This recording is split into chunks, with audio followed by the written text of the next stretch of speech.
अस्सलाम वालेकुम dear student, उम्मीद करता हूँ आप सब खैरियत से होंगे। आज की इस वीडियो के अंदर हम डिस्कस करेंगे ninth class math chapter number 1 exercise 1.3। तो बच्चे प्रीवियस लेक्चर के अंदर हमने 1.2 को डिस्कस किया था, तो आज इंशाल्लाह इस वीडियो के अंदर आप लोगों को 1.3 के जितने भी पार्ट्स हैं वो सारे के सारे सॉल्व मिलेंगे। तो इंशाल्लाह कोशिश मेरी यही होगी कि मैं आप लोगों को इजी वे के अंदर समझाऊं, क्योंकि ये हमारे पास स्टेटमेंट वाले क्वेश्चन है इजी, परेशान नहीं होना। स्टेटमेंट काफ़ी बड़ी बड़ी है, दिखने में पता नहीं है क्या चीज़ है, कोई इतने मुश्किल क्वेश्चन नहीं है। बस थोड़े से ये है कि चंद फॉर्मूलाज हैं उनको देख लें। और हाँ, ये भारतीय क्वेश्चन हमें दिए क्योंकि इनके स्टेटमेंट वाले, इसके अंदर ये है कि हमारी रोज़मर्रा ज़िंदगी में रियल नंबर किस तरह से यूज़ हो रहे हैं उसको बताने के लिए उन्होंने ये स्टेटमेंट वाले क्वेश्चन दिए हैं। तो ये टेम्परेचर वगैरह मेजर करना या फिर कोई भी बिजनेस हो गया उसके अंदर रियल नंबर यूज़ हो रहे हैं, हम कोई शॉप पर जाते हैं वहाँ पर भी अक्सर रियल नंबर यूज़ हो रहे हैं। तो ये ऐसी चीज़ें जो हमारी रोज़मर्रा ज़िंदगी में यूज़ हो रही है ना रियल नंबर के हवाले से, तो उसके बारे में उन्होंने बताया कि ये कहाँ कहाँ पर कैसे यूज़ होते हैं। वैसे अगर देखा जाए तो ये पेज नंबर 15 के ऊपर ये सारे के सारा उन्होंने बताया कहाँ कहाँ पर यूज़ हो रहा है। बस इसको आप लोगों ने रीड कर लेना है ताकि आप लोगों को आइडिया हो जाए कि जो हमारा रियल नंबर है वो कहाँ कहाँ पर यूज़ हो। टेम्परेचर के हवाले से बच्चे कुछ फॉर्मूलाज हैं वो आप लोगों को याद होने चाहिए। तीन है, एक केल्विन के हवाले से, और उसके बाद हमारे पास सेल्सियस के हवाले से, और एक हमारे पास फ़ारेनहाइट के हवाले से। तो ये जब आएंगे मैं आप लोगों को साथ एक्सप्लेन कर दूंगा। तो बच्चे ये प्रॉफिट एंड लॉस का भी कॉन्सेप्ट ले लें। अक्सर हम बिजनेस करते हैं, हमें प्रॉफिट भी होता है लॉस भी होता है, तो फिर वो लॉस और प्रॉफिट का जो फॉर्मूला है ना वो भी याद करें, उसके रिलेटेड भी क्वेश्चन आने। अगर बच्चे प्रॉफिट फाइंड करना चाहते हैं तो फिर आप लोगों ने क्या करना है, सेलिंग प्राइस में से कॉस्ट को माइनस कर देना। कॉस्ट प्राइस वो होती है जितने में आप लोगों ने खरीदा होता है, सेलिंग तो पता चल ही गया सेल करके, ठीक है ना। तो जो सेल किया है उसमें से आप लोगों ने क्या कर देना, कॉस्ट प्राइस को माइनस कर देना, प्रॉफिट मिल जाएगी। लेकिन अगर परसेंटेज में निकालना चाहते हैं तो फिर आप लोगों ने क्या करना है, प्रॉफिट को ऊपर रखना है, कॉस्ट प्राइस को नीचे रखना है और 100 से मल्टीप्लाई करवा दें, तो वो आप लोगों के पास क्या आ जाएगा, जब परसेंटेज में आंसर आ जाएगा प्रॉफिट का। उसके बाद आगे लॉस का भी देख लें। लॉस बचे उसके अंदर ये है कि हमने क्या करना है जी, कॉस्ट प्राइस को पहले रख लेना और सेलिंग प्राइस को बाद में। तो उसके बाद हमारे पास अगर लॉस की बात की जाए तो लॉस हमारे पास ऊपर आ जाएगा, और उसके बाद जो कॉस्ट प्राइस है वो नीचे मल्टीप्लाई क्या करवा देंगे जी, 100 के साथ। तो ये लॉस जो होगा वो हमें परसेंटेज में मिल जाएगा।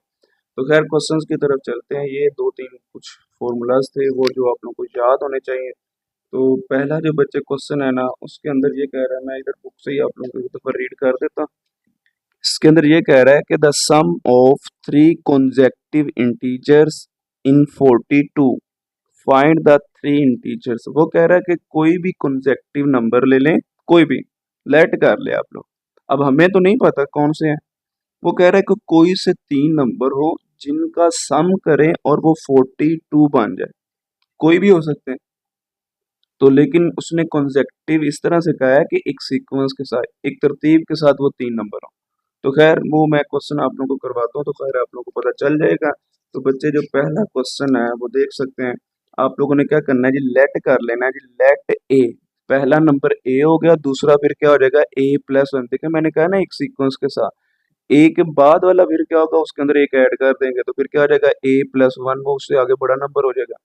फिर उससे आगे भी तो चाहिए, फिर उसके अंदर हमने 2 को ऐड करना है, तो फिर ये क्या हो जाएगा A+2 are three consecutive integers. तो ये वो तीन नंबर हैं जो कि हमारे पास, जिनको सम करने से हमारे पास क्या आ जाता है 42। तो फिर बच्चे आप लोगों की जो कंडीशन क्वेश्चन में बताई है उसने ये कहा है कि इनको आप लोगों ने सम करना है। सम करने के बाद वो किसके इक्वल होगा, 42 के। इक्वल का तो जिक्र नहीं होगा, लेकिन इधर इज का मतलब ये होता है कि ये इक्वल की बात हो रही है। फिर आप लोगों ने क्या करना है, ये जो कॉन्सेक्टिव नंबर्स को लेट किया है ना, इनको बच्चे पहले प्लस करें और इज इक्वल टू क्या कर दे 42। तो देखिए बच्चे ए प्लस, तो पहला नंबर तो ए था, दूसरा फिर क्या आ जाएगा A+1, तो ये आ जाएगा। उसके बाद plus A+2 is equal to 42। Brackets को ओपन कर ले, A+A+1 प्लस ये वाला ए, और उसके बाद क्या आ जाएगा +2 इज इक्वल टू 42 आ जाएगा। अब देखिए एक ए ये है, ये है, ये है, तो कितना हो जाएगा 3A आ जाएंगे। उसके बाद 1+2 कितना हो जाएगा, वो भी बच्चे 3 हो जाएगा। 3A+3 इज इक्वल टू ये 42 बच्चे एज इट इज आ जाएगा। अब उसके बाद ये थ्री जो पॉजिटिव है वो इधर आकर क्या हो जाएगा माइनस का। 42 में से बच्चे 3 को माइनस किया तो हमारे पास क्या आ जाएगा 39, और इधर क्या रह जाएगा 3a। तो आगे वाले स्टेप के अंदर बच्चे यही काम किया है, देख सकते हैं आप लोग। 3a is equal to 39। अभी फिलहाल हमें बच्चे a चाहिए, तो a हिडन नंबर है।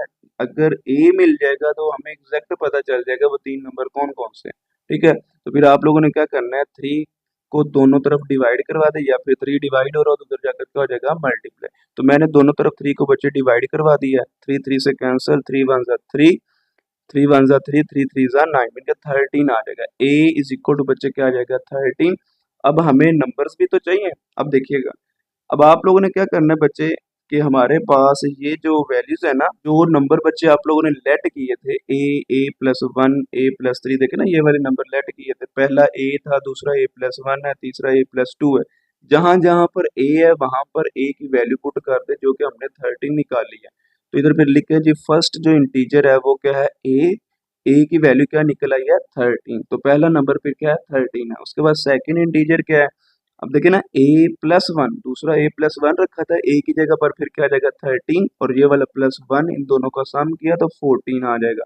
उसके बाद तीसरा नंबर क्या है उसको भी देखें, वो था a+2, ये बच्चे 2 है, ठीक है ना। a+2, a की वैल्यू क्या है 13, तो 13 प्लस क्या आ जाएगा 2, तो आंसर क्या मिल जाएगा 15। अब बच्चे देख सकते हैं 15, 14 और 13 का सम करेंगे तो आप लोगों के पास जो आंसर आएगा वो 42 ही आएगा। तो उसने यही कहा था कि उनको सम करने से आंसर 42 आना चाहिए, तो यही हमारे रिक्वायर्ड आंसर आ जाएगा। बच्चे क्वेश्चन नंबर 2 है, उसके अंदर क्या कह रहा था, diagram shows right angle triangle A B C in which the length of A C. ये देख सकते हैं बच्चे डायग्राम है ट्राइंगल की हमारे पास। वो कह रहा है कि जो ए सी की लेंथ है वो ये बता दी है, √3 प्लस √5 सेंटीमीटर है, वो देख सकते हैं। उसके बाद आगे कह रहा है कि the area of triangle A B C, इस ट्राइंगल का जो एरिया है ना हमारे पास वो ये वाला है। वो क्या है जी 1 plus √15 centimetre square, find the length A B. ये जो ए बी लेंथ है ना ये हमने फाइंड करनी है, मीन कि इसकी जो हाइट है वो फाइंड करेंगे। लेकिन उसने साथ ये भी कह दिया कि आंसर आप लोगों का इस फॉर्म में आना चाहिए। तो साथ आगे कह रहा है कि where A and B are integer, जो ए और बी होगा कोई ना कोई नंबर जरूर होगा। ये जरूरी नहीं है कि इधर ए और बी हो, इसकी जगह पर कोई नंबर आ सकता है जो कि हमारे पास इंटीजर है। ठीक है, फिर क्वेश्चन को सॉल्व करते हैं तो आप लोगों को पता चल जाएगा इसके अंदर क्या कह रहा है। देखिए जो हमें गिवन दिया गया था वो क्या था जी, एरिया ऑफ ट्राइंगल। जो एरिया ऑफ ट्राइंगल था वो बुक पर देख लीजिए, वो क्या था 1 प्लस √15 सेंटीमीटर स्क्वायर। उसके बाद लेंथ ऑफ साइड मतलब बेस हमें दे दी गई थी, वो हमारे पास क्या है √3 प्लस √5 सेंटीमीटर। जो बच्चे हमने फाइंड करना है length of side A B, वो हमने फाइंड करना है। फिर क्या लिखेंगे, वी नो दैट, सर क्या जानते हैं हम, जो एरिया का फॉर्मूला है वो बच्चे होता है area of triangle is equal to 1/2 multiply base multiply altitude. Altitude लिख दे या फिर हाइट लिख दे, बात एक ही है, ठीक है ना। तो देखा जाए तो एरिया ऑफ जो ट्राइंगल है ना बच्चे, वो हमारे पास उसने खुद बता दिया, वो ये है 1 प्लस √15। तो देखो उसकी जगह पर वो आ जाएगा, और 1/2 एज इट इज। और उसके बाद बेस हमारे पास उसने क्या बताई है, जो कि हमारे पास लेंथ ऑफ साइड बेस उसने दी थी ना हमें, वो क्या थी √3 प्लस √5, वो आ जाएगा। और ये एल्टीट्यूड आप लोगों के पास क्या था, वो ए बी, जो कि आप लोगों ने लेंथ सॉरी हाइट को फाइंड करना था। तो उसके बाद अगर देखा जाए तो हमारे पास हमें किसकी वैल्यू चाहिए, ए बी की। 2 डिवाइड हो रहा है बच्चे, इधर आकर क्या हो जाएगा मल्टीप्लाई, और ये क्या आ जाएगा √3 प्लस √5, और उसके बाद मल्टीप्लाई क्या आ जाएगा ए बी। तो बच्चे इधर फिर क्या होगा, 2 के अंदर मल्टीप्लाई करवाएंगे, 2 1 जा 2, 2 इससे मल्टीप्लाई का, तो ये नहीं करना कि अंदर मल्टीप्लाई करवा दें 30 हो जाए, ऐसा नहीं है। तो ये फिर क्या हो जाएगा +2 √15 इज इक्वल टू, ये बिल्कुल सेम एज इट इज, और उसके बाद ये बच्चे ए बी आ जाएगा। अब देखें हमें वैल्यू चाहिए ए बी की, तो देखें ये ए बी के साथ सारे का सारा मल्टीप्लाई हो रहा है, इधर आकर फिर क्या हो जाएगा डिवाइड हो जाएगा। इससे आगे वाले स्टेप के अंदर बच्चे मैंने ये किया हुआ देख सकते हैं आप लोग, ए बी के साथ वो मल्टीप्लाई हो रहा था, इधर आकर क्या हो गया डिवाइड। अब मैंने इसको ना अरेंज करके लिखा है क्योंकि हमने इसको रैशनलाइज भी तो करना है, जो उसने फॉर्म बताई उसमें आंसर भी तो लेकर आना है। तो फिर अगर देखा जाए तो ए बी को मैंने इधर लिख दिया 2 + 2 √15 डिवाइडेड बाय √3 प्लस √5। अब ये क्या किया, डिनोमिनेटर से अंडर रूट को खत्म करने के लिए हमने 1.2 का पहला क्वेश्चन सीखा था रेशनलाइज करना, तो ये वही काम है। प्लस है माइनस के साथ मल्टीप्लाई करवाते हैं और डिवाइड करवाते हैं। देखिए ना √3 - √5, √3 - √5 खत्म होगा, क्वेश्चन पर कोई फर्क ही नहीं पड़ेगा। तो फिर बिल्कुल सेम बच्चे एज इट इज ए भी एज इट इज चलता है, इज इक्वल टू। तो हमारे पास आप लोगों ने क्या करना है, इसको इनके न्यूमरेटर न्यूमरेटर से मल्टीप्लाई और डिनोमिनेटर डिनोमिनेटर से क्या हो जाएगा, मल्टीप्लाई। देख सकते हैं ऊपर वाला ऊपर वाले से और नीचे वाला नीचे वाले से मल्टीप्लाई होने जा रहा है। अब ये जो टू है ना, इस सब के साथ अलहदा मल्टीप्लाई कर दें। ये देखना मैंने पहले ब्रैकेट में लिखा। उसके बाद ये जो हमारे पास 2√15 है, वो इसके साथ अलहदा मल्टीप्लाई हो जाएगा, लेकिन नीचे फॉर्मूला लग रहा है। वो कौन सा है, A square minus B square is equal to A plus B, A minus B. ये बच्चे हमने फॉर्मूला पढ़ा हुआ है। तो देख सकते हैं एक प्लस में एक माइनस में। ए हमारा क्या है, √3, तो उसका स्केयर आ जाएगा। उसके बाद बी हमारा क्या है, √5, तो √5 का स्केयर साइन कौन सा आएगा, माइनस का। अब बच्चे मल्टीप्लाई करवाते हैं, टू को पहले से मल्टीप्लाई किया है तो क्या आ जाएगा, 2√3 माइनस 2√5। अब इसको मल्टीप्लाई करवाते हैं तो ये बच्चे क्या आ जाएगा, 2√15 डॉट लगा दे, नाम ही लगा, कोई फर्क नहीं पड़ेगा, तो ये √3 आ जाएगा। उसके बाद इसकी बारी है, ये 2 1 2 √15 और उसके बाद ये क्या आ जाएगा, √5 और ये वाला साइन क्या आ जाएगा, नेगेटिव, क्योंकि ये प्लस माइनस माइनस होता है। उसके बाद ये स्केयर रूट से कैंसिल, स्केयर रूट से कैंसिल, 3 माइनस क्या आ जाएगा, 5 आ जाएगा। उससे आगे वाला स्टेप बच्चे क्या है, A B is equal to 2√3 minus 2√5। अब एक चीज याद रखें कि जब डिफरेंट हो तो अंदर वाले से मल्टीप्लाई बनकर एक अंडर रूट हो जाता है। तो फिर आप लोगों ने ये नहीं करना कि √15 के ऊपर स्केयर लगा देना, ऐसा कुछ नहीं है। क्योंकि अगर डिफरेंट हो तो बच्चे एक अंडर रूट आ जाता है और जो डिफरेंट हो अंदर आपस में मल्टीप्लाई हो जाते हैं। बिल्कुल सेम इधर भी वही काम होगा। ये 2 एज इट इज एक अंडर रूट आ जाएगा और अंदर फिर क्या आ जाएगा, 15 मल्टीप्लाई 5। डिनोमिनेटर में क्या आ जाएगा, 5 में से 3 चला गया तो बच्चे क्या आ जाएगा, -2 आ जाएगा। ये ए बी बच्चे एज इट इज आ गया। उसके बाद इज इक्वल टू 2√3 भी एज इट इज, ये भी same as it is. In दोनों को मल्टीप्लाई किया तो हमारे पास क्या आ जाएगा, 45 आ जाएगा।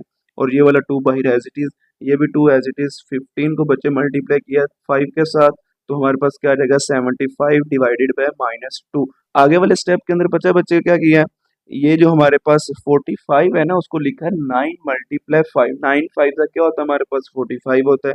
इसी तरह ये 75 है, 75 को मैंने लिखा 25 मल्टीप्लाई 3, तो वो हमारे पास 75 होता है। देख सकते हैं, मैं आप लोगों को दिखा देता हूँ।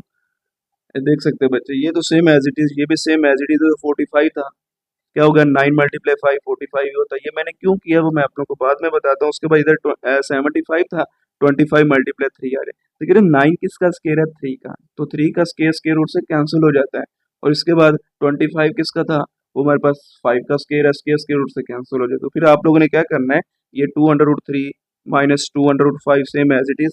अब देखिए √9 अलहदा कर ले, √5 अलहदा कर ले, उसके बाद √25 अलहदा कर दे, √3 अलहदा कर दे। अब आप लोगों का क्वेश्चन है कि सर पीछे तो दोनों डिफरेंट थे, हमने उधर फिर क्यों मल्टीप्लाई करवाए। तो बच्चे उसने ये कहा है कि देख सकते हैं कि आप लोगों का जो आंसर है ए √3 और √5 के अंदर आना चाहिए। तो इधर हमारा क्या था, √15 अंडर रूट हमारे पास 5, 3 और 5 के अंदर आप लोगों ने अंडर रूट बनाना, क्योंकि उसने खुद बता दिया है, तो हमें भी फिर उसी में ही आंसर चाहिए।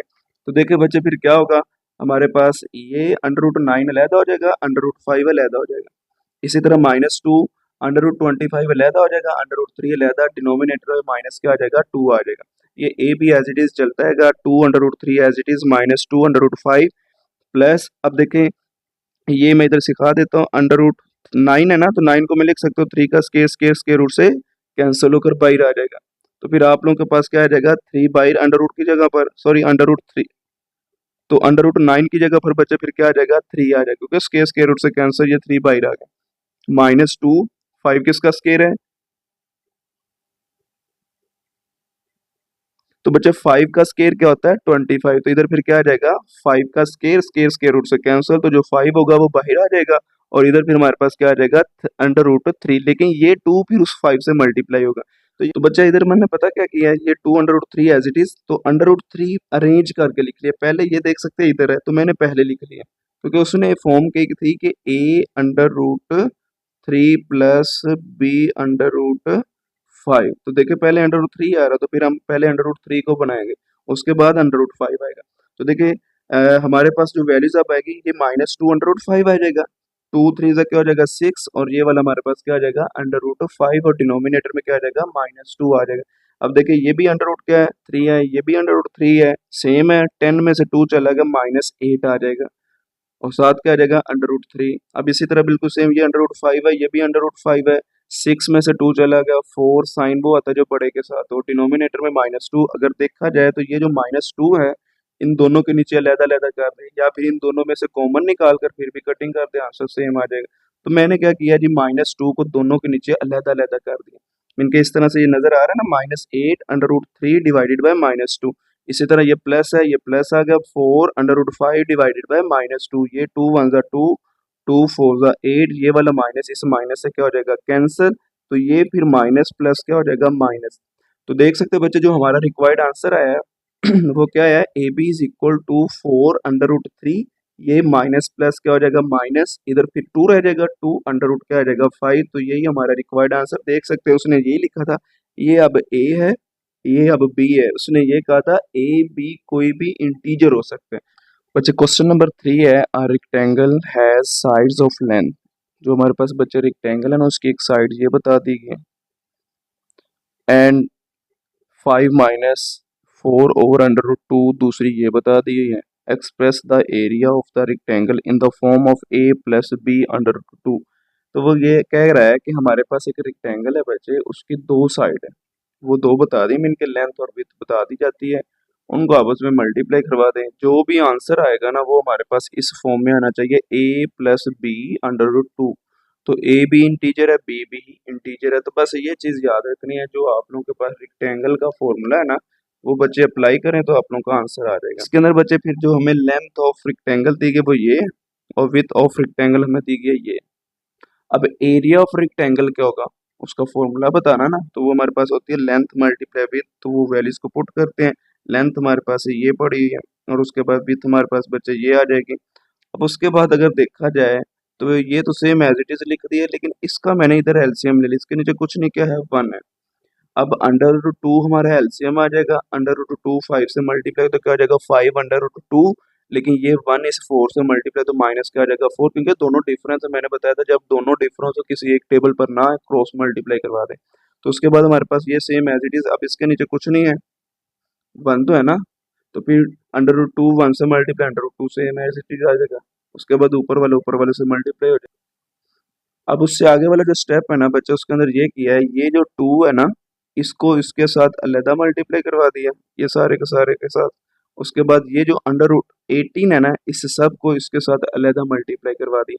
तो बच्चे देख सकते हैं मैंने यही बताया था कि जो 2 है इस सब के साथ अलहदा हो जाएगा मल्टीप्लाई, और जो अंडर रूट 18 है इसके सब के साथ अलहदा हो जाएगा, और डिवाइडेड बाय हमारे पास क्या आ जाएगा अंडर रूट 2। तो देखिए बच्चे 2 5 10 अंडर रूट क्या आ जाएगा 2 आ जाएगा। ये 2 जब 4 से मल्टीप्लाई को -8 आ जाएगा, क्योंकि 2 4 8 होता है। उसके बाद ये मैंने पहले क्या लिख लिया 5 अंडर रूट 2 और अंडर रूट 18 बाद में, क्योंकि आपस में मल्टीप्लाई और मैंने अरेंज करके लिख दिया। उसके बाद प्लस माइनस माइनस 4 इसके साथ मल्टीप्लाई तो क्या आ जाएगा 4 under root 18 divided by under root 2 आ जाएगा।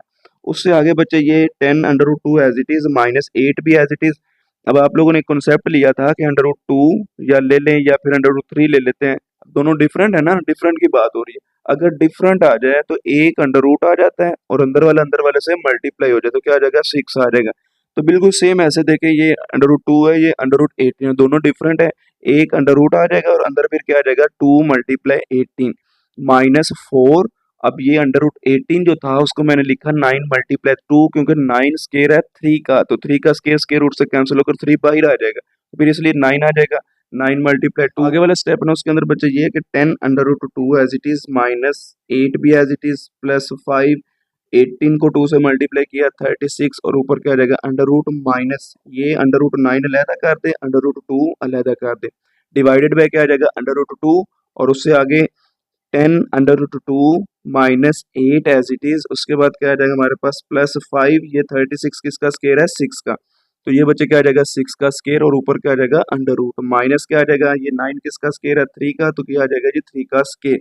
उसके बाद क्या आ जाएगा अंडर रूट 2 डिनोमिनेटर में under root 2 as it is आ जाएगा। अब ये नहीं करना कि ये अंडर रूट 2 इस अंडर रूट 2 से कैंसिल कर, दरमियान में ऑपरेशन यूज हो रही है, अगर मल्टीप्लाई होता फिर आप लोग कटिंग कर सकते थे। 10 under root 2 as it is, -8 plus ये 6 कैसे आया देख सकते हैं, 6 का स्केयर था, स्केयर रूट से कैंसिल हो जाएगा, तो बाकी क्या आ जाएगा 5 मल्टीप्लाई 6, तो ये माइनस एज इट इज ये स्केयर रूट से कैंसिल, तो क्या बन जाएगा 4 मल्टीप्लाई 3, क्योंकि वो जो बाहर निकलेगा वो अगर मल्टीप्लाई होगा जो भी नंबर इधर पड़ा होगा, अंडर रूट 2 आ जाएगा डिवाइडेड बाय अंडर रूट 2 आ जाएगा। उसके बाद 10 अंडर रूट 2, अब देखिए पहले मैंने इनको मल्टीप्लाई किया है तो ये -8 एज इट इज, 5 6 30, और उसके बाद ये माइनस एज इट इज 4 को भी मल्टीप्लाई करवा दे 3 के साथ, क्या आ जाएगा -12 अंडर रूट 2। अब आगे बच्चे पता क्या किया, ये देख सकते हैं ये अंडर रूट 2 और ये अंडर रूट 2 सेम है ना, तो देखिए ये 12 है ये 10 है, तो अगर देखा जाए 30 में से 8 चला गया तो फिर आगे वाले जो स्टेप है ना उसके अंदर ये लिखा है 30 में से 8 चला गया 22, अब 12 में से 10 चला गया तो -2 under root 2 divided by under root 2, आगे वाले स्टेप के अंदर यही काम किया, देख सकते हैं बच्चे 22 -2 अंडर रूट 2 डिवाइडेड बाय 2। अब डिनोमिनेटर से अंडर रूट को खत्म करना, क्योंकि उसने ये कहा था कि a plus B under root 2 की फॉर्म में आप लोगों का आंसर आना चाहिए, तो फिर अंडर रूट 2 के साथ मल्टीप्लाई भी करवा दे और उससे डिवाइड भी, ये अंडर रूट 2 इन सब के साथ अलहदा मल्टीप्लाई होगा और इसके साथ अलहदा हो जाएगा। बच्चे इसको अलहदा मल्टीप्लाई करें ऊपर तो देख सकते हैं, तो हमारे पास ये क्या बन जाएगा 22 अंडर रूट 2, तो ये माइनस आ जाएगा और ये क्या आ जाएगा 2 अंडर रूट 2 के साथ मल्टीप्लाई का अंडर रूट 2, तो अंडर रूट 2 होल का स्केयर बन जाएगा। अब देख सकते हैं बच्चे हमारे पास ये स्केयर इस स्केयर रूट से कैंसिल, बाकी क्या रह गया 2, 22 अंडर रूट 2, ये भी तो सेम है, ये भी होल का स्केयर बन जाएगा, तो ये वाला 2 as it is under root 2 whole का स्केयर। अब आगे वाले स्टेप जो है ना, ये 22 under root 2 as it is, ये स्केयर रूट से बच्चे क्या हो जाएगा कैंसिल, तो बाकी हमारे पास क्या रह जाएगा -2, तो इधर 2 जो है वो बाहर आ जाएगा और डिनोमिनेटर में हमारा क्या आ जाएगा 2 आ जाएगा। अब 22 under root 2 as it is, अब 2 2 सा क्या हो जाएगा बच्चे 4 हो जाएगा और उसके बाद ये साइन नेगेटिव आ जाएगा, ये वाला 2 सेम एज इट इज। अब आप लोगों ने ये करना है, आगे वाला जो स्टेप है ना उसके अंदर ये 2 इसके नीचे अलहदा कर दें और 4 के नीचे अलहदा कर देते हैं। अब देख सकते हैं ये दरमियान में साइन नेगेटिव है तो नेगेटिव ही आएगा, तो 2 1 2, 2 11 22, तो देखिए 11 अंडर 2, 2 1 2, 2 2 4 -2, तो यही आप लोगों के पास एरिया ऑफ रेक्टेंगल आ जाएगा। क्वेश्चन नंबर 4 है, find two numbers whose some is 68 and difference is 22। इसके अंदर बच्चे ये कह रहा है कि कोई से दो नंबर फाइंड करें जिनको प्लस करने से 68 आंसर आता है और माइनस करने से बच्चे 22 आता है। तो फिर लेट कर लेते हैं कि वो नंबर ए और बी है, दो ही नंबर उसने कहा है, तो फिर लेट कर रहे थे, let A and B be two required numbers, जो उसने कहा है कि जिनको सम करें तो क्या आएगा 68 और माइनस करेंगे इनका डिफरेंस करेंगे तो 22 आएगा। तो फिर अकॉर्डिंग टू गिवन कंडीशन क्या है जी, अगर बच्चे उन दो नंबर्स को प्लस किया जाए तो वो किसके इक्वल आएगा 68 के, इसको नाम दे दे बच्चे इक्वेशन नंबर 1 का। उसके बाद दूसरा उसने ये कहा था कि अगर उनको माइनस किया जाए मतलब a माइनस बी किया जाए तो फिर किस क्या आएगा हमारे पास है 22 आ जाएगी, इसको नाम देते हैं इक्वेशन नंबर 2 का। अब इन इक्वेशन को अगर मैं ऐड कर लेता हूँ तो मुझे जो आंसर मिलेगा ना वो बच्चे a का मिल जाएगा।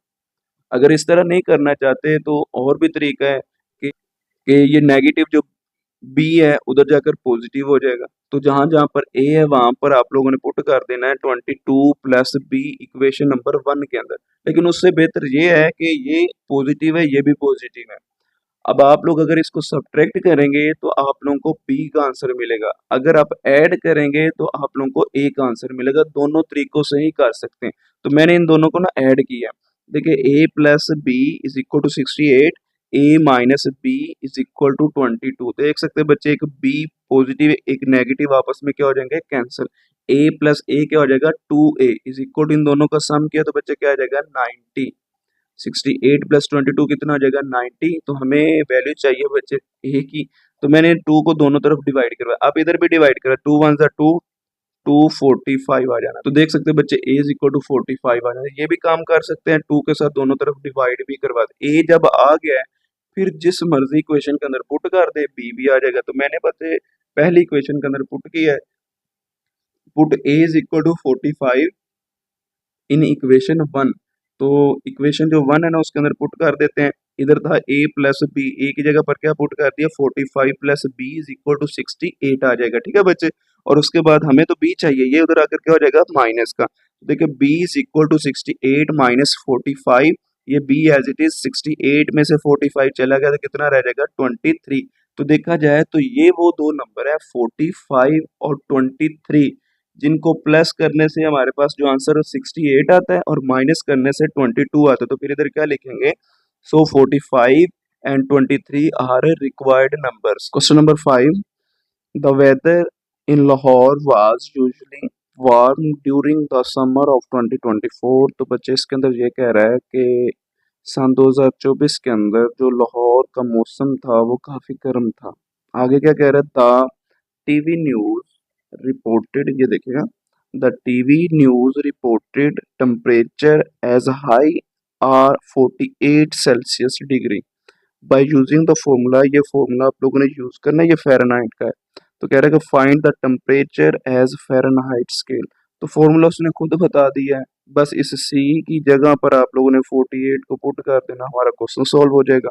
खैर करते हैं, देख सकते हैं बच्चे, उसने ये हमें फॉर्मूला दिया हुआ था और जो टेम्परेचर सेल्सियस में दिया वो हमें दिया गया जैसे 48 डिग्री, यही था। अब Fahrenheit is equal to 9/5 Celsius plus 32, ये वाला फॉर्मूला यूज करेंगे। अब इस सी की जगह पर जो हमारे पास वैल्यू है वो पुट कर दे 48, और उससे आगे आप लोगों ने पता है बच्चे क्या करना, मैं इधर ही बता देता हूँ एक दफ़ा। इन दोनों का आपस में मल्टीप्लाई करें तो जो आंसर आएगा वो बच्चे हमारे पास आएगा 432 डिवाइडेड बाय 5 प्लस क्या आ जाएगा हमारे पास 32। अब पहले इन दोनों को डिवाइड कर लें, जब डिवाइड करेंगे तो आंसर हमारे पास क्या आएगा 86.4। तो उसके बाद ये plus 32 as it is in दोनों का सम किया तो जो हमारे पास रिक्वायर्ड आंसर आएगा वो बच्चे क्या आएगा 118.4। तो ये फ़ारेनहाइट में आप लोगों ने टेम्परेचर को फाइंड कर लिया है। Question number 6, the sum of the age of the father and son is 72 years. तो बच्चे इसके अंदर ये कह रहा है कि अगर बाप और बेटे की एज को प्लस किया जाए तो वो हमारे पास किसके इक्वल होगा 72। लेकिन हमें पता ही नहीं है अब बाप की कितनी एज और बेटे की कितनी है, वो पहले हम लेट करके क्वेश्चन को सॉल्व करेंगे। लेकिन उससे पहले ये देखें कि पहले इधर एक कंडीशन ये बन गई कि बाप और बेटे की एज को प्लस करने से इज इक्वल टू क्या आ जाएगा 72। इज का मतलब क्या है, इक्वल इधर यूज होगा, ठीक है। उससे आगे 6 ईयर अगो, 6 साल पहले की बात कर रहा है। The father age was 2 times the age of the son. तो वो कह रहा है कि अगर 6 साल पहले की बात करें तो उस वक्त जो फादर की एज थी वो 2 गुना ज्यादा थी किससे, उसके बेटे के। अब आगे कह रहा है कि what was son age 6 year अगो।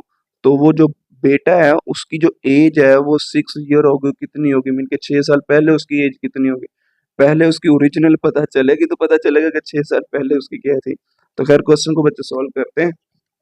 पहले हम लेट कर लेते हैं कि लेट एज ऑफ फादर, जो फादर की एज है वो ए रख लेते हैं, आप एक्स वाई भी रख सकते हैं, मैं ए क्लास से करवा रहा हूँ। उसके बाद एज ऑफ सन जो है वो बी रख लेते हैं। अब पहला उसने ये कहा था कि अगर बाप और बेटे की एज को सम किया जाए तो वो किसके इक्वल हो जाएगा 72। तो according to the first condition, ये पहली कंडीशन आ जाएगी। अब उसके बाद आगे उसने ये कहा था, ये तो अब आप लोगों ने इसको इक्वेशन नंबर 1 का नाम दे देना है क्योंकि इन दोनों को प्लस किया वो किसके इक्वल हो गया 72। ये तो उसने खुद बताया था। अब उसने फिर ये कहा था कि 6 ईयर अगो, अब हमने फादर की जो एज है वो बच्चे कितनी रखी है ए। तो अगर 6 साल पहले की बात करेंगे तो फिर ए में से 6 को माइनस करेंगे तो ये फिर 6 ईयर अगो की एज की बात कर रहा हूँ मैं, A-6, ठीक है ना। इसी तरह हमारे पास जो सन की एज है 6 ईयर अगो वो क्या आ जाएगी, बी में से माइनस करवा दे बच्चे 6। अब बच्चे सेकंड कंडीशन के अंदर क्या कह रहा है, उसने ये कहा था कि जो बाप की एज है वो 2 टाइम ज्यादा है किससे, सन के लास्ट से। तो फिर क्या करना है, मैं कहता हूँ कि ये 2 के ऊपर मैंने एक दफा हाथ रख लेता हूँ। अब A-6 क्या है, 6 ईयर अगो फादर की एज है और ये B-6 बेटे की है, ठीक है। अब आगे आपने क्या किया, ये 2 मैंने क्यों लिखा, उसने ये कहा था कि 2 टाइम ज्यादा है, अब बेटे से 2 गुना ज्यादा है। अब लाइक मैं एक छोटी सी एग्जांपल देता हूँ कि अगर आप 6 साल पहले की बात करते हैं कि बाप की जो एज थी वो 50 थी और जो बेटा था उसकी एज 25 है, उनको मैं आपस में इक्वल रख सकता हूँ। ये देखें 25 इज इक्वल टू 50, आपस में इक्वल रख सकता हूँ, नहीं रख सकता, ये इक्वल ही नहीं है। तो फिर अगर हाँ मैं इसको 2 से मल्टीप्लाई करवा दूँ, ये बेटे की एज है ना, मैंने 25 बताया, अगर मैं 2 से मल्टीप्लाई कर देख सकते 50 इज इक्वल टू 50, तो फिर आपने क्या करना है, जो बेटे की एज है उसको 2 से मल्टीप्लाई करवा देंगे, वो 2 टाइम हो जाएगा। अब ये फिर हमारे पास क्या आ जाएगा, a माइनस सिक्स, 2 को अंदर मल्टीप्लाई किया, 2b माइनस 12 हो जाएगा, 2 6 12। इधर फिर बच्चे आपने क्या करना है, जो b वाली वैल्यू ना इसको उठाकर इधर ले आना, और ये जो 6 है इसको उठाकर इधर, क्योंकि हमने इसको इक्वेशन बनानी है। तो देखा जाए तो हमारे पास ये a माइनस 2b बन जाएगा इज इक्वल टू माइनस 12, और ये हमारे पास फिर क्या आ जाएगा, इधर आकर प्लस 6 हो जाएगा। अब अगर देखा जाए सेम एज इट इज, 12 में से 6 चला गया, माइनस 6, इसको मैं नाम दे देता हूँ इक्वेशन नंबर 4 का। अब मैं इधर भी बताता हूँ, ये इसको मैं नाम दे देता हूँ 3 का, और इसको मैं नाम दे देता हूँ इक्वेशन नंबर 2 का। ठीक है बच्चे, अब आपने करना है क्या है, जो इक्वेशन 1 और जो इक्वेशन 4 है उसको क्या करना है, सब्ट्रैक्ट करना है। मैं पहले ना जो इक्वेशन 1 है वो मैं आप लोगों को इधर लिख कर देता हूँ, वो थी a plus B is equal to 72। लेकिन जो हमारी 4 वाली इक्वेशन है वो क्या है, a माइनस 2b। अब देखिए इधर अगर मैं इधर लिखता हूँ a minus 2b is equal to minus 6, अब इनको मैं अगर प्लस करता हूँ, प्लस करूंगा तो मेरे पास किसी एक की वैल्यू भी नहीं आएगी। तो फिर अगर देखा जाए ये भी a है ये भी a है, हाँ दोनों को सेम करके बच्चे आप लोग निकाल सकते हैं। अगर b के तौर पर करना चाहते हैं तो फिर a पहले वाले को 2 से मल्टीप्लाई करें, तो फिर उससे बेहतर ये नहीं कि हमें a सेम मिला हुआ है। अगर साइन बच्चे सेम हो तो हम सब्ट्रैक्ट करते हैं, अगर साइन डिफरेंट हो तो हम क्या करते हैं जी, ऐड करते हैं। तो देख सकते हैं a पॉजिटिव है, a पॉजिटिव, हम क्या करेंगे, पहली और चौथी को क्या कर देंगे, सब्ट्रैक्ट कर देंगे। इधर फिर क्या लिखेंगे, सब्ट्रैक्टिंग इक्वेशन 1 फ्रॉम इक्वेशन 4, पहली और जो चौथी है ना उसमें से हम क्या करते हैं, इसको सब्ट्रैक्ट करवा देते हैं। देख रहे हैं, फ्रॉम इक्वेशन 4। तो जब फ्रॉम की बात आ गई तो फिर आपने क्या करना है, दूसरे वाले को पहले रख लेना है और पहली जो है उसको बाद में रखना है। ये फ्रॉम का मतलब ये है। तो फिर आप लोगों ने क्या करना है जी, a minus 2b is equal to minus 6। अब पहले ये मैंने इधर लिख दी है, a plus B is equal to क्या आ जाएगा, 72। और एक और बच्चे बात, जब भी सब्ट्रैक्ट करते हैं तो फिर नीचे वाले जो साइन होते हैं ना वो चेंज हो जाते हैं। देखिए प्लस था माइनस हो गया, ये प्लस था माइनस हो गया, प्लस है माइनस, ये a, फिर a से क्या हो जाएगा, कैंसिल, ये नीचे वाला वो माइनस कंसीडर होगा, minus 2b minus B minus 3b, minus 6 minus 72 कितना हो जाएगा, माइनस 78 हो जाएगा। अब बच्चे से पहले लिख ले minus 3b is equal to minus 78। पहले इधर भी कटिंग कर सकते हैं, देखिए ना, माइनस माइनस से कैंसिल, 3 वन जा 3, बाकी b रह गया। उसके बाद 3 टू ज़ा 6, एक कैरी चला गया 18, तो 3 6 ज़ा कितना हो जाएगा 18। तो बच्चे हमारे पास फिर b इज इक्वल टू क्या हो जाएगा 26। तो अगर ऐसा नहीं करना चाहते, माइनस 3 को दोनों तरफ डिवाइड करवा दीजिए, माइनस थ्री से कैंसिल, इसकी कटिंग की तो क्या आ जाएगा 26, तो b इज इक्वल टू 26 आ जाएगा। तो ये हमारे पास जो एज आई है ना बच्चे, सन एज 6 ईयर अगो, जो अगर बात की जाए 6 साल पहले की हमने फाइंड करनी है, तो वो ये हमने पढ़ा था कि b माइनस 6 है।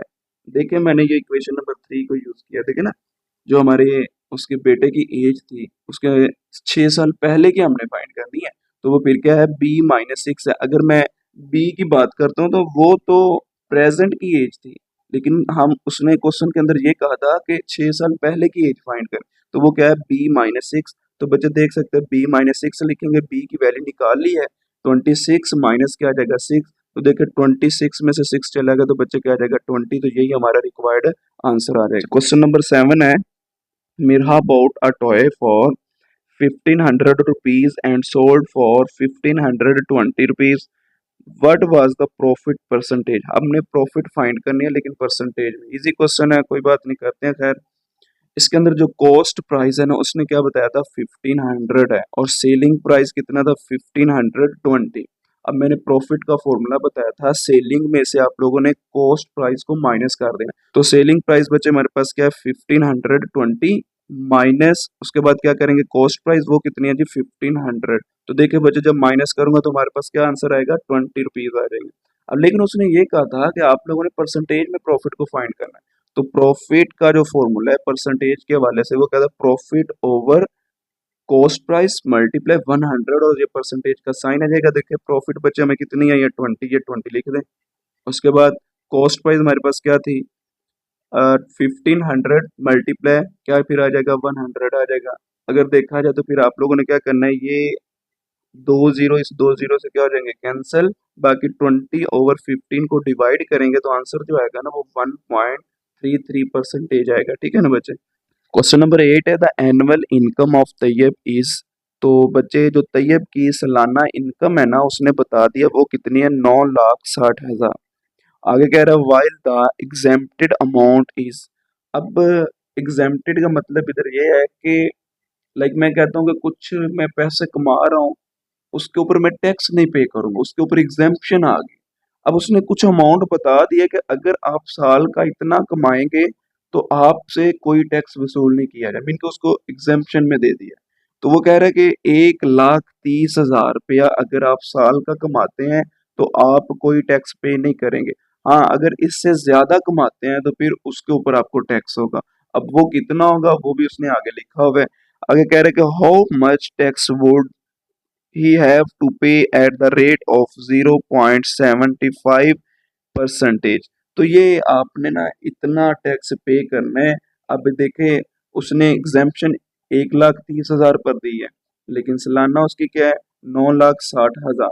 तो फिर आपने क्या करना है, 9,60,000 में से 1,30,000 को माइनस कर देना, जो भी बच जाएगा उसके ऊपर हमने बता देना कि इतना टैक्स जितना भी बनेगा वो मैं आप लोगों के साथ शेयर करता हूँ। देखिएगा क्वेश्चन के अंदर देख सकते हैं एनुअल इनकम ऑफ तैयब, उसकी जो सालाना इनकम है वो बच्चे कितनी है, 9,60,000।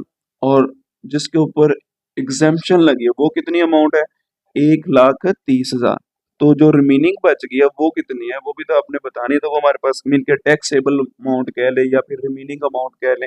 तो हमने क्या करना है जी, 9,60,000 में से क्या करना है, 1,30,000 को माइनस कर देना है। तो जो हमारे पास आंसर आएगा ना वो ये आएगा 8,30,000।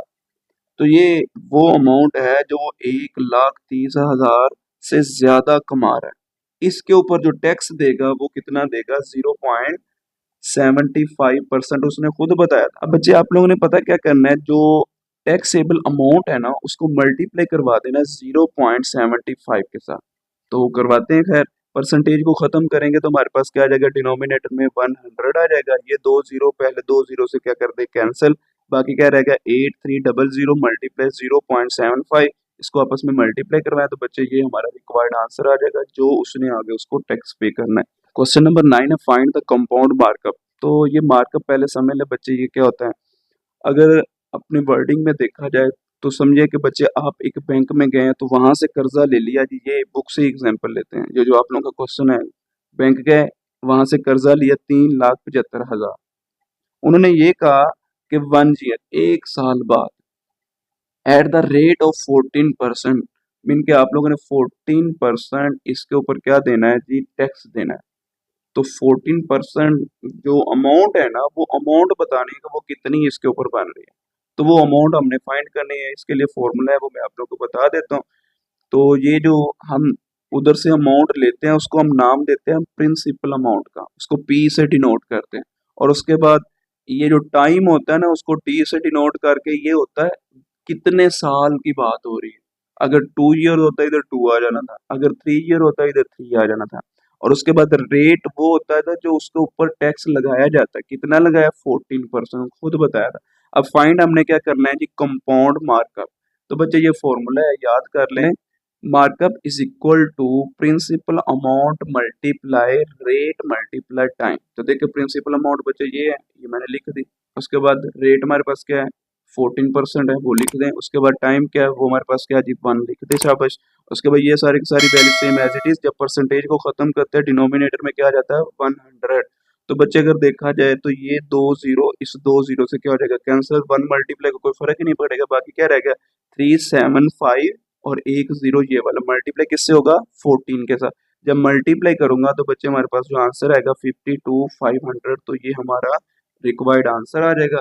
तो बच्चे हमारी एक्सरसाइज 1.3 भी खत्म होगी। इंशाल्लाह नेक्स्ट वीडियो के अंदर मिलेंगे, तब तक अपना ख्याल रखें। ओके, अल्लाह हाफिज, टेक केयर।